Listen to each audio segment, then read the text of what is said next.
We are live. Hey, everybody in the Facebook land. How are you? My name is Mike Neighbors, the host of Friday at 420. I'm going to take my glasses off. I'm getting reflection. That doesn't look good. There's that handsome fella I know and love. It's great to see you, and thank you so much for dropping in on our live Facebook feed of Friday at 420 this week. If you're listening to this on the radio, you missed the live Facebook stuff, but you're still going to get a great show, and we are going to broadcast that to you on Funny 820. So thank you for tuning in to the Funny. We've got a great guest on today's show, but before we get to our great guest, somebody who's returned for a second time, that almost never happens. Before we get to our special guest, let's introduce our panel as we always do. You know him, you love him. He's the star of the Poker Online. His name is Patrick Coppolino. How are you, Patrick? Buongiorno. I'm very good. Very good. Very So good, what if I'm online playing poker and I'm getting my ass handed to me? Yeah. What's your online handle so I know it's you? It's Patchco89. Patchco89. Which is coincidentally the same as my Twitch. Follow me on Twitch, please. I have nothing else. This brings up an interesting point.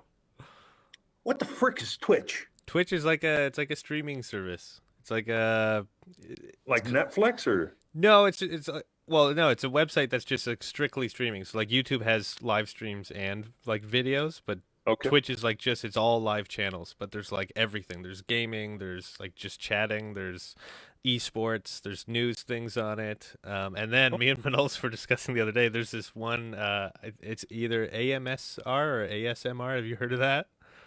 It's like the audio senses, it's all, I think there's a lot of like out of work porn stars on it right now that are doing this instead, but it's all, they have like these like really high frequency microphones, and they're very quiet, and they do sounds, like they rub things on the microphones and they whisper, and it takes forever to come.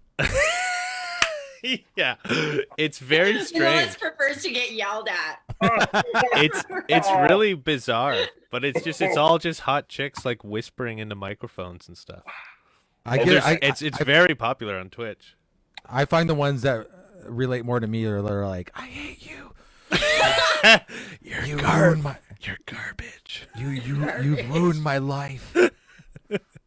And then I release. I am so glad that I asked you what Twitch was. That is awesome.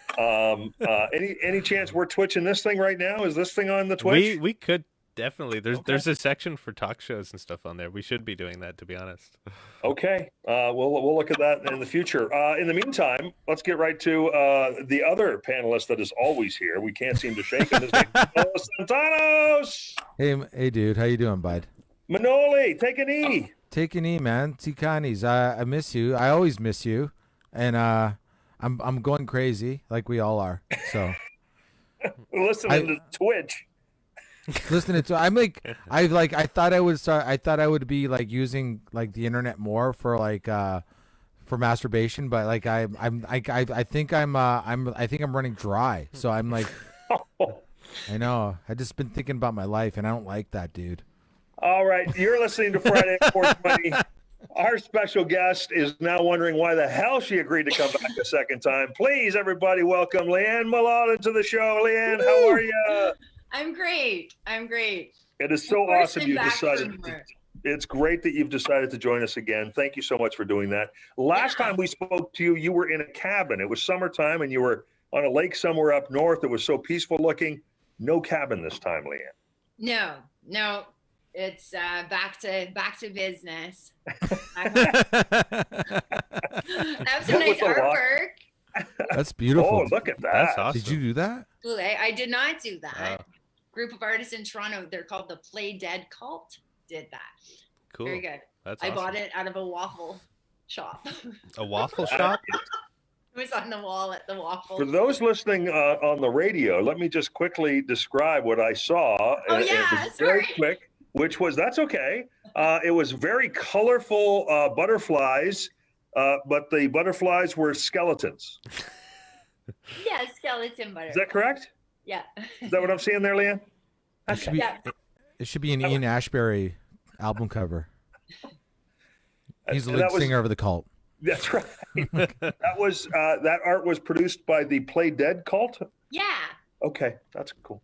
That's awesome. Lianne, it's great to have you again. Why don't we get started with the show? We got the Plinko board. I just dropped your first Plinko puck, Lianne. Number 7 is your topic on this Friday at 4:20 with Lianne Mauladin, and we're going to talk a little bit more about what's been keeping Lianne busy during the lockdown. But first, this topic for you: what is the best pet you ever had? So, Lianne, I either want to know about a very specific pet that is your sort of favorite among all your wonderful pets, or maybe the type of pet it was and how you felt about that. All right. I am not a pet person.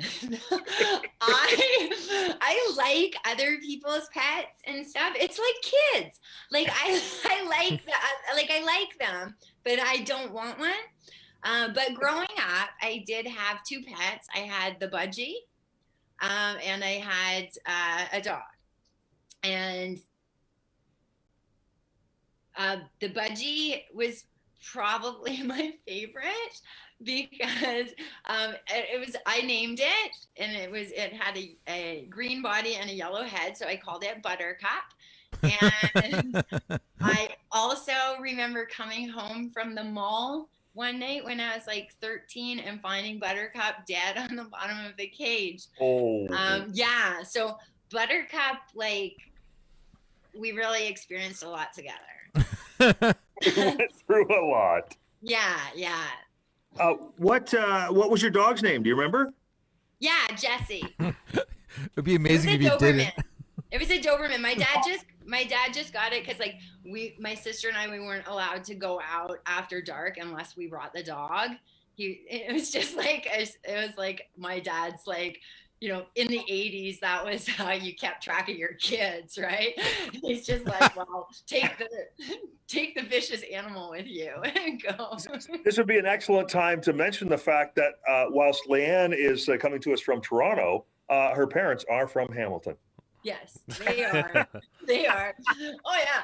My dad thinks, like, I lock everything like insanely. Like, all my friends are like, oh my God, why are you locking that? Like, and I'm just like, my dad raised me like that. He's like, somebody's gonna steal that. Like, everything was somebody's gonna steal it. I'm just like, oh, that's the hammer, baby. Yeah, he grew up like by like Rennie Street. Okay. Like on Rennie Street there, you know where that bar that we used to perform at sometimes on the corner there in the Romanian church? Yeah, in that area. So whether you guys ever play the Romanian church on Rennie? I don't know. I'm trying to think what bar that is. I think I've been there on mushrooms. Yeah, the church, not the bar.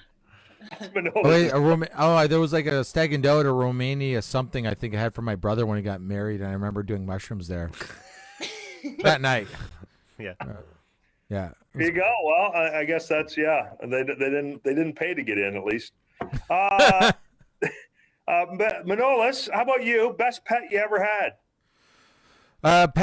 Definitely was I had a cat, and originally I got it as a kid and came home with it, and my parents at first didn't like it, and then they loved it, but it was named Cookie, but originally I named it Meatballs because of Bill Murray movie, the movie called Meatballs. I thought Meatballs was a cool name, and then great name. Then my mom's like, "What's the cat's name?" It's like Meatball, and my mom's like, "No, I can't say that. What? I don't know what." And I just go, "What do you want to name?" It's like Cookie. I'm like, okay. So then this is a great, like Lianne's saying, like parents are just crazy. My parents were convinced. Like, they were like, we love this cat, we want this cat, but cats have germs. And I don't know if you know anything about anybody that comes into a Greek house, everything's germs. So my parents, this is wild, they would try to keep the cat off of furniture. Like anything, the rule was the cat could only be on the ground, but it's a cat. Like, you can't, they were trying to think, no, Cookie, no, everything, stop, get down there. And then the cat would start sleeping with us, which is hilarious. So my mom didn't eventually like it, but the cat would jump on the bed, my mom's bed, and in the middle of the night, all I hear is this, oh, no, Cookie, down, Cookie, no, stop, Cookie. And it sounded like someone was raping my mom. I was going to say, named Cookie. You sure it was the cat that was jumping on the Maybe bed? that's just what she calls your dad. Yeah, definitely. Yeah, maybe that's their kink. Now that I'm thinking about it, yeah, we didn't even own a cat. All right. So we got a Doberman, a Budgie, and we got a cat that had two names, Cookie and Meatballs. Patrick Coppolino, you got to try to top that. Best pet ever. I'm like Lianne. I'm not a huge pet person. But that being said, I have 2 dogs. But their names are Tuck and Dexter. We have Tuck's a Westie, and then Dexter, we don't know what he is. He's a mix of something, but he's even smaller than the Westie. But they came with Lindsay, so I kind of lucked out. I get to be like the I get to be the dog dad when I want to be, but also she, like in the last 7 years, I've picked up maybe 2 poops. And they were his. They were this because I did them. So, so she does that. But I had when I was younger, I had a hamster. That was the only pet I had growing up. My parents let me buy a hamster, and his name was Buddy. He was a teddy bear hamster, and he was great. I got him one of those balls, and he like rolls around the house and stuff. And then I think he lived for like 2 or 3 years, and then he died. And then it took me like a good week to take care of that. He was just dead in my bedroom for like 7 days. That it was like a week before anyone found him or something. It was like, No, wow, he was rolling the ball. And then, I think like the first day I'm like, he's not moving. That's weird. I just left him, and then I think I realized he's dead, but I didn't want to. I don't remember how old I was. I was young, and I don't think I just wanted to accept it. So he was just dead in my room. I was still playing with him. All right, you're listening to Friday at 420. Lianne Mauladin, our special guest. While Patrick was telling us that riveting story of Buddy the hamster, I had already plinkoed, and this topic is for you, Manolis. It is topic number 6. This one's going to be an easy one. Taco or burrito? Which is better? I know they're very similar. They have a lot of similarities, but I want to know which is better. If you walk into a place, you get tacos or you can get burritos. Which one are you going to get? I'm gonna get tacos, man. Tacos? Burritos? Like tacos with the hard shell, right? Yeah. Yeah, there's something about that. Like it goes straight and then straight and then straight up. It's like there's something. There's something I feel safe. I just feel like it's taking care of. It's like holding everything together, and that's all I need in my. Yeah, it's magical. I need something like that in my life. I need something to hold me together, and it reminds me that there might be some hope that someday that someone will be the shell of my life that hold all the mess that I am that's inside the taco. You know, I didn't see an analogy for your love life coming forth, but good job. Good job, man. Is that an answer? Yeah, that was a great answer. Patrick Coppolino, how about you? I'm sure yours won't be as deep. Taco or burrito? Yeah. If I'm hungry, burrito, 100%. But if I want to spend like $13 on something that I'm going to be hungry later, I'll get a taco. I love burritos are great.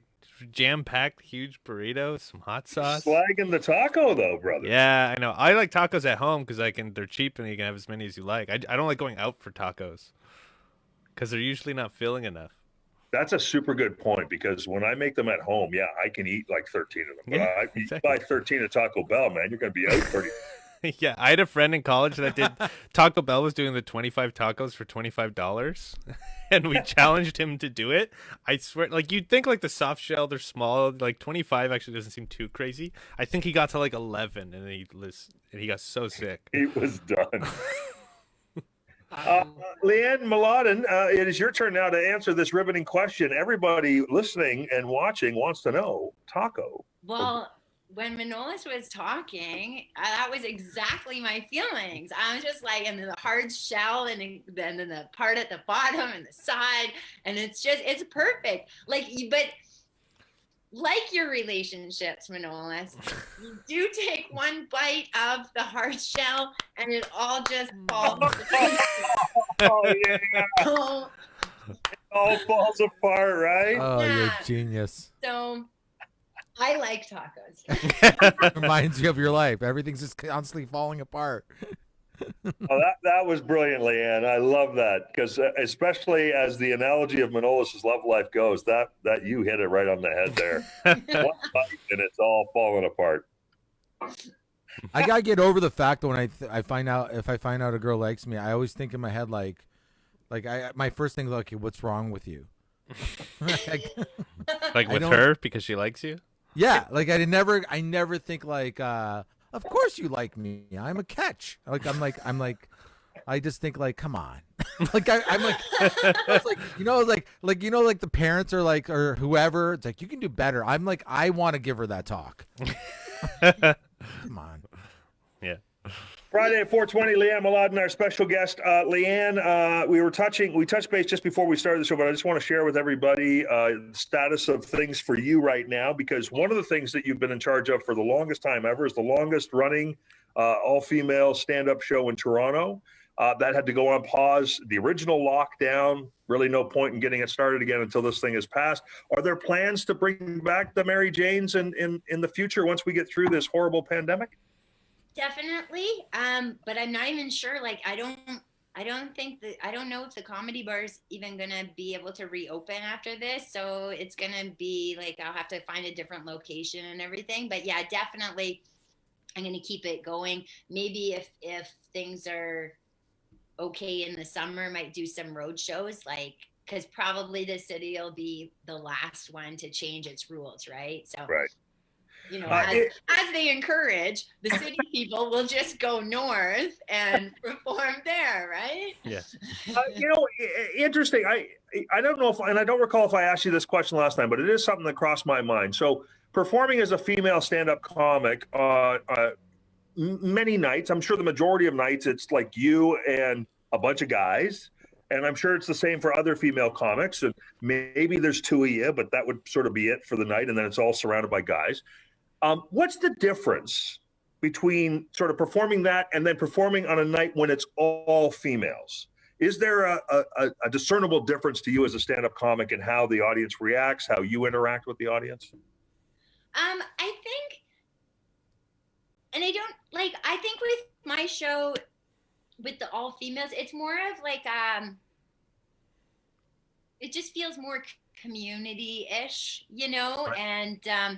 And with the audience, like, I try to make it more like I'm just having everybody over and I've got these comics to perform for you, kind of thing. So like, I just always feel like it's just like more of that kind of a cozy community feel.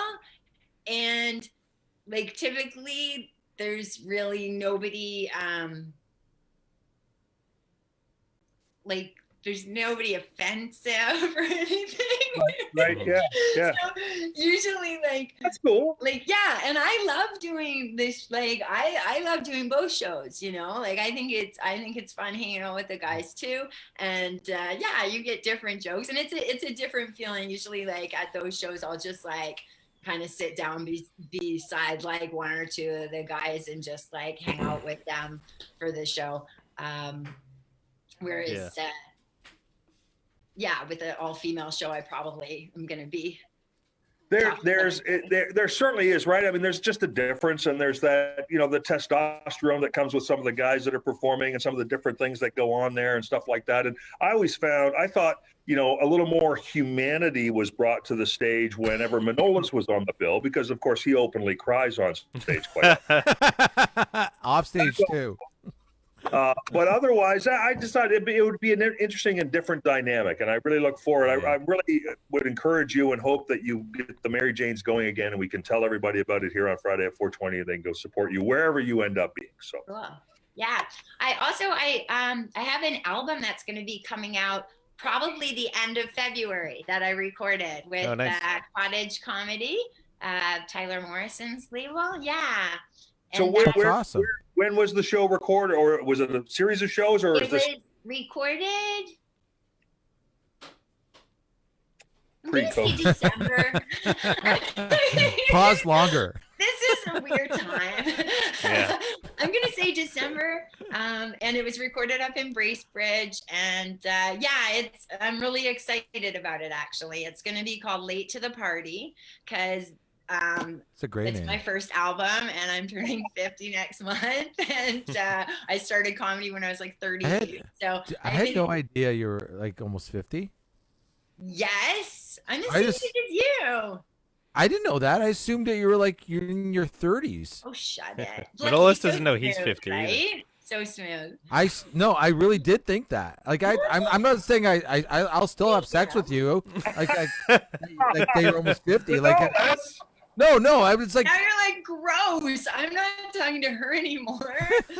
no, I'm still attracted to you. It's not that. It's like I just assume everybody's like 20 years younger than me. No. I assume everybody's my age, and I'm devastated when I find out, like when I see them post their birthdays, and I'm like, oh, he's turning 30? Like, what? Don't be too addicted. Patrick is 17, so Yeah. what? And Lianne, please don't take offense, because Manolis tries to have sex with everyone we invite on the show. So I know Manolis. Yeah, I love her. We're awesome friends. love it. I love it. Let's get into our next topic here on Friday at 4:20. Did I ask the last topic? No, I didn't. Okay, here we go. You know what? I'm going to ask you this question. It's interesting you brought up age, because the topic fits right in. It's almost like we built this to work, like we scripted it. We're all getting older. I mean, we're all in various ages. But what is the best thing about getting older? Like, so as you approach getting older, either what have you found, or what do you think will be the best part about getting older? And we'll throw this one first to you, Lianne. Oh, geez. Oh, geez. I'm really struggling with this right now. Okay. Well, you know what? The way to deal with it then is to look at it positively. Yeah. Let's find positives in what's the good thing about sort of getting a little bit older?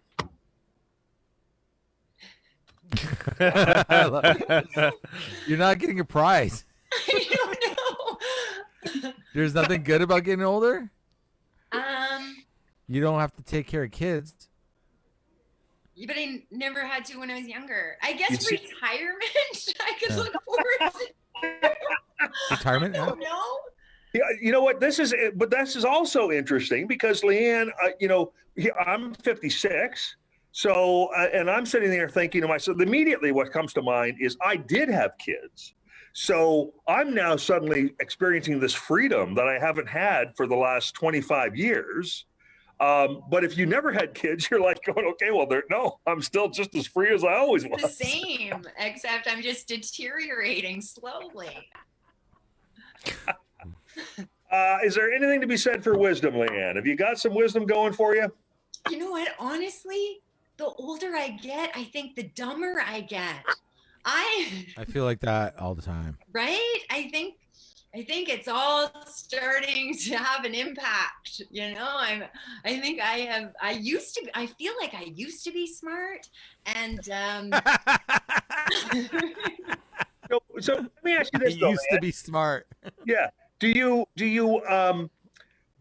but you know what you know now is not to waste your time on a whole bunch of frivolous stuff, right? I mean, now you're just smarter about how you handle your days, about how stressed. Usually you don't get as stressed as you might have years ago about things, because you're kind of like, this stuff all tends to work out. I mean, that's the gift of age.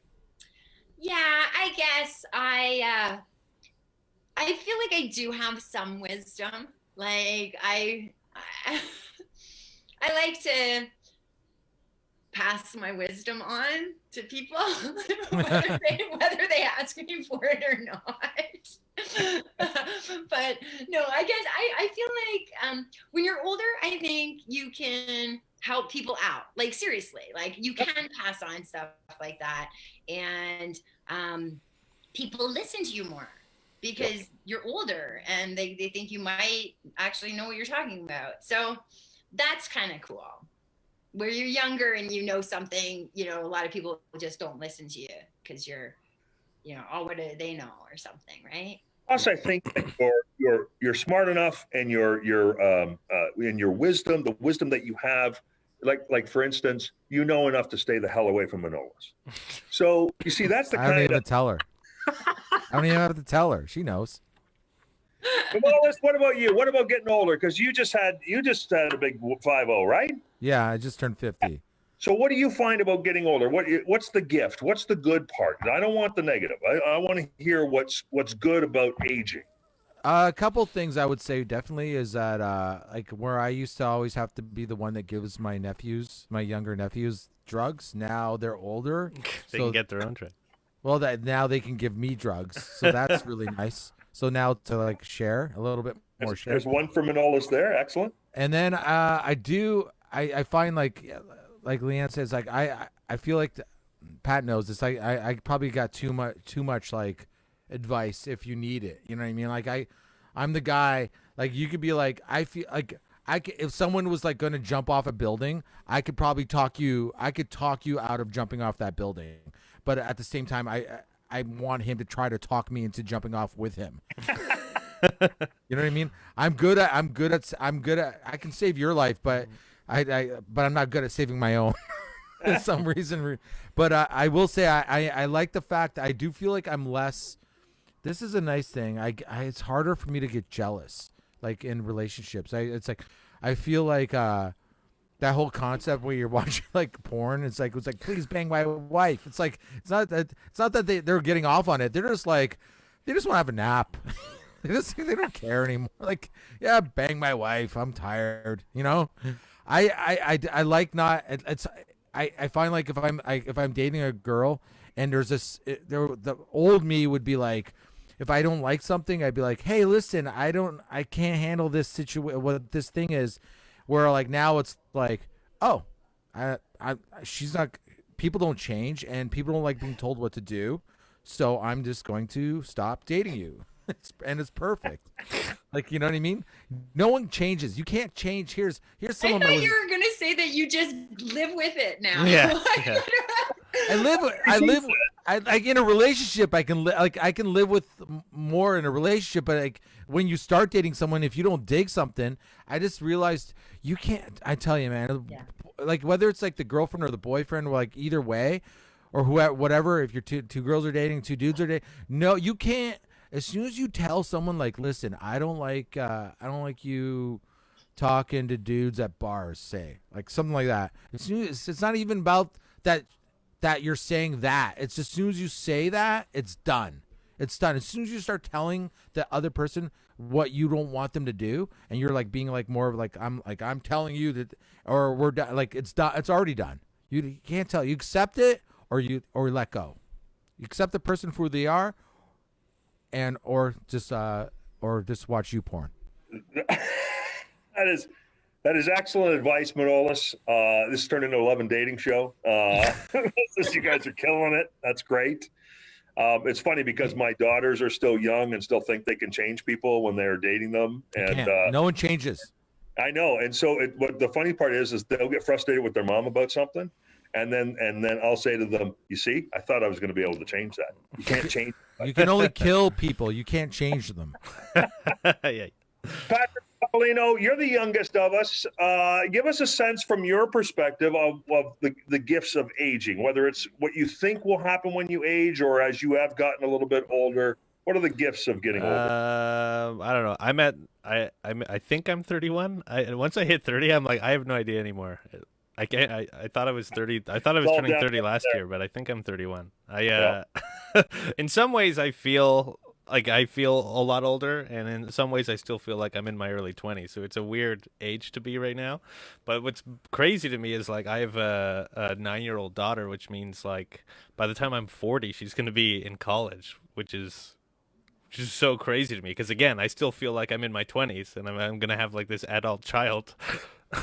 which is cool, but I don't know. I'm looking forward to I kind of like what Manola said. Like you just deal with stuff better.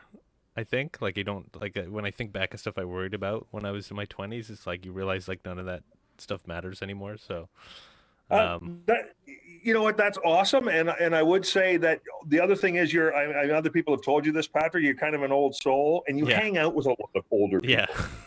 So you know, that's just who you find a lot in common with, right? Yeah. So that's pretty cool. Here's the interesting thing with your daughter being 9, and it may have already happened, but the best part of having kids, and as they get older, is when they suddenly you realize, holy crap, they're smarter than me. As soon as that you reach that level, you're like, okay, Yeah, well, she's already showing me stuff. Like I thought, I'm like, oh, I'm part of the generation that's never gonna fall behind on technology because like there's this huge gap with like me and my parents and stuff, right? But I'm like, oh, I grew up with technology, and it's gonna be fine. My daughter's already showing me stuff on like her iPad or like with my iPad. She's like, did you know you could do this? I'm like, what?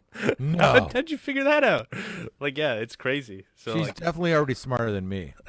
Oh my god, yeah, she is. Manolis, I can't remember what you spelled. You texted me like I'll call you in a minute or something, and you spelled it like MINNIT. And I asked Esther, I'm like, Esther, she's like, yeah. I'm like, how do you spell minute? And she's like, MINUTE. I'm like, there. How does Manolis not know this? You're listening to Friday at 420 on Funny 820. You've tuned in with us on Facebook. Thank you so much for doing that. We appreciate it. Our special guest is Lianne Mauladin, and we really appreciate her hanging out with us. We'll make sure before the end of the show that we put you in touch with Lianne, give you her social media so you can follow her, find out what she's doing, keep track of what she's up to. But before we get to that, we got another topic here. This is topic number 4. And whose turn? I've lost track now. Whose turn is it to answer it? Does it matter? It doesn't matter. Did anybody? Okay, show of hands. This always works on the radio. Great. Show of hands.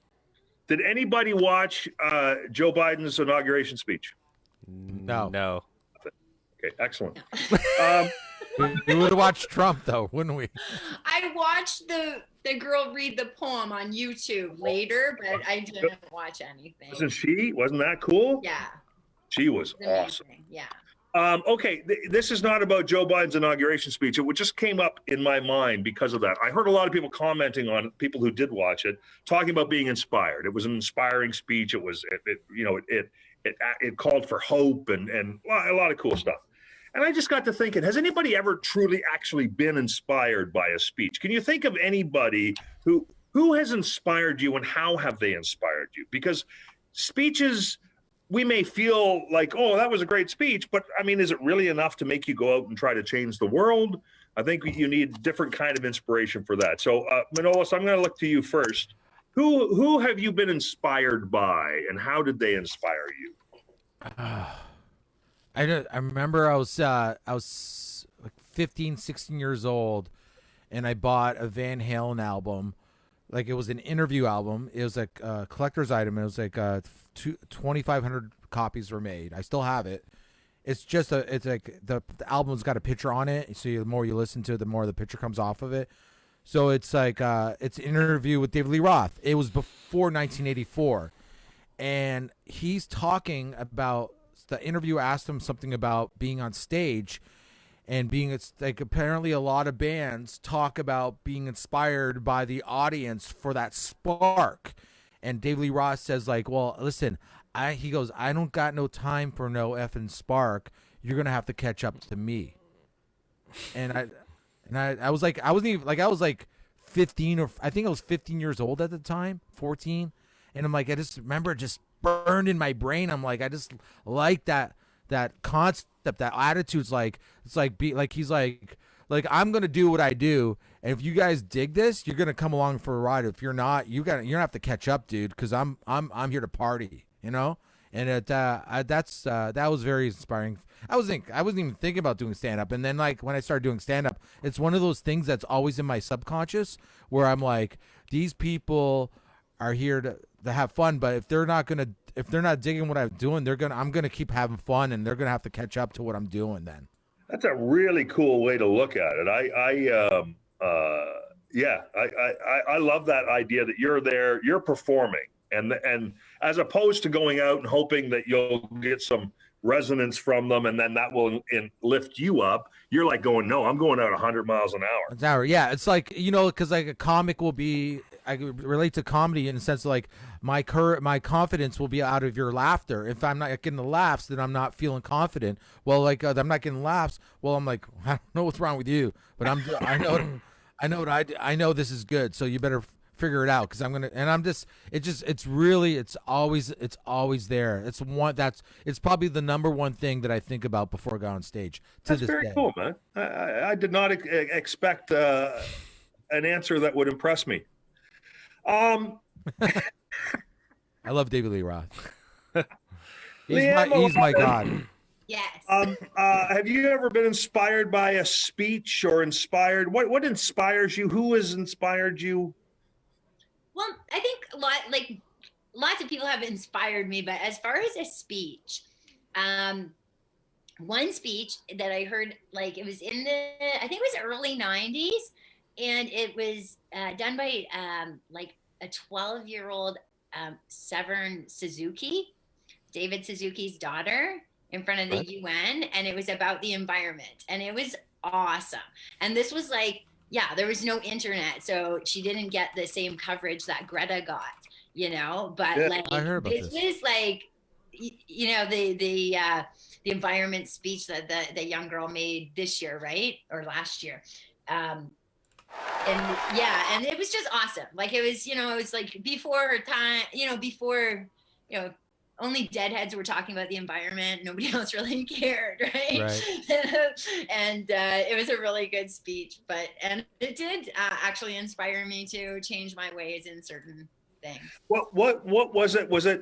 Was it what she revealed in the speech, like giving you knowledge about the situation, or was it her passion for it? What was it that you felt most inspired by? I think it was knowledge, and I think that it was coming from a kid. Okay. That's pretty... yeah. It was really good. I think, and that much to your point about Greta Thunberg, that's the same thing, right? Is like, I've heard lots of speeches. I've heard Bill Gates give speeches about, and he's actually a pretty good speaker. And I've heard lots of different people give speeches about the environment. But when Greta talks about, you're burning down my future, it's like, holy crap, what are we doing? We got to fix this. It's different coming from a kid. Yeah. Very cool. That's awesome. Comedically speaking, who inspired you the most, do you think? You know what? It's funny, and I don't even think she does stand up anymore. But growing up, I used to watch a lot of stand up on TV and that. But it wasn't. I went to see that show, Puppetry of the Penis. And when that was touring around, you ever seen that? Or that? I remember. And who was opening? The woman who was opening for them at that show was Shelley Marshall, who's also from the Hamilton area. And I remember watching her and thinking to myself, like I liked what she was talking about, and I thought it was really funny. And then I walked away going, I could totally do that. And that was, so that was really... Well, you hadn't done stand-up yet? Pardon me? You hadn't done stand-up yet, you mean? No. Oh, wow. No. I just, I wasn't even into it. But I saw her and I was like, I guess maybe I hadn't, as they say, maybe I hadn't seen a woman in stand-up who was talking about or the same kind of things I wanted to talk about or whatever. I don't know. It just I saw it and it just was like, I could do that. And I was like, yeah. And then I just kind of pursued it after that. And I actually told her that. And when I was starting out, she helped me, meet some people and that kind of thing. But that was definitely, I didn't know who she was when I first saw her or anything, but it inspired me. That's a very cool story. That's great. Patrick Coppolino, have you ever been inspired by a speech? Who inspires you? What have you been inspired by? Yeah, there's actually a really great video of Jim Carrey doing a commencement speech, and it's all about manifesting your future, and he gives a lot of really inspiring stories from his own life and stuff. That really stuck out to me. But I'll mention the one that first came to my head when you brought the topic up was that it's not very significant to your life in general, but when I worked at a call center, there was every morning they would do these pep talks. And the one guy, he was just great at it because it's a call center. It's not a great job. It's it's draining on you, and it's just a job. But you get there, and right when the shift starts, this guy comes out, and he's like, "All right, guys, this is what we're doing today." And he's just really, he gives this amazing speech before every shift, and then he ends it with, "Let's smile and dial." And it's when he's done, you're like, "Yeah, let's get it." It works every time, and it's so half impressive. an hour. Yeah. Some great. random at the call center pumping everybody up. Yeah. That's smile and dial. Smile baby. and dial. And then every time you're like, yes, you wanna do a good job. Oh, Do you ever go, why is this guy here? Like, you can do better. dude, No, do so much more in your life. he was great. His name's Tom Anderson. Excellent You might be answer, watching. Patrick, Friday at 4:20. We got to shut this thing down. But before we do, Lianne, what are you up to? I know you're in lockdown. We're all in lockdown. What are you working on? Where can we find you? Where can we see you? How can we keep track of you? Well, I'm Instagram and Twitter. I'm at Joke Lady Haha, and you can find me there. It's easier to spell than my name, so I did it like that. And I have a website, LianneMauladin.com, and I'm just like I said, I got an album coming out. Should be around end of February, but I'll make sure that I make lots of noise about that. So if you're following me, you won't miss it. Well, listen, I don't want to push our luck because you were kind enough to come back a second time. But when your album is out, we would like you to come back a third time. Amazing. Yes. And we'll celebrate your new album, and we'll talk about it, and we'll talk about everything else that's going on in your life, okay? We'll check in on Melissa's love life. Lacking. See if the My taco hand, fell you'll see apart. see if my hand's tired. Lianne Mauladin, everybody. Thank you so much, Lianne. That was awesome. Thanks for having me. Really appreciate it. Patrick, what do you got to say to wrap this thing up? Well, again, Levity Comedy Club still closed, but closed. follow us on social media Plug. to find out when Yep. we're open. Because when we do open, hopefully Lianne would like to come and bring the Mary Jane's comedy again, because that was great. Amazing. Other than that, follow me on Twitch, twitch.tv/Patchco89. Watch me play no one's video gonna do that. games. No one's gonna follow you. You know how many times I've said my angle on this thing? No one. I've gotten less followers. Okay, I'm gonna start doing the whisper into microphone thing on Twitch. Let me enhance your senses. Follow me on Twitch. Say it like that. Manolis, what do you got to say for yourself, brother? I believe the Dirty Nil has a new album. Is that right, Patrick? I saw it online. I Oh yeah, believe- they might. Remember that? Yeah, there's a great band called the Dirty Nil that's a Hamilton based. They're awesome, Yeah. and they got a brand new album out. So I don't know. I really apologize. I don't know the name of their new album, but I'm sure if you go to like Spotify or whatever, you'll find it. So Oh, and check that- out the Dirty. That What? reminds me, our friend Mike Mitchell has a new TV show coming out, I think in April. Dirty Nil's on it. And Dirty Nil's in it. It's on. It's going to be on 5 TV. It's called This Is the Thing, and it's all about the Hamilton music and comedy scene. And that's coming out in April. So check that out. This That is the sounds thing. wicked. You can follow it on Instagram and stuff like that. If you were here last week for our Facebook Live, I did a plug for a fella named Dave, who's a Pure Later driver who loves Friday at 420.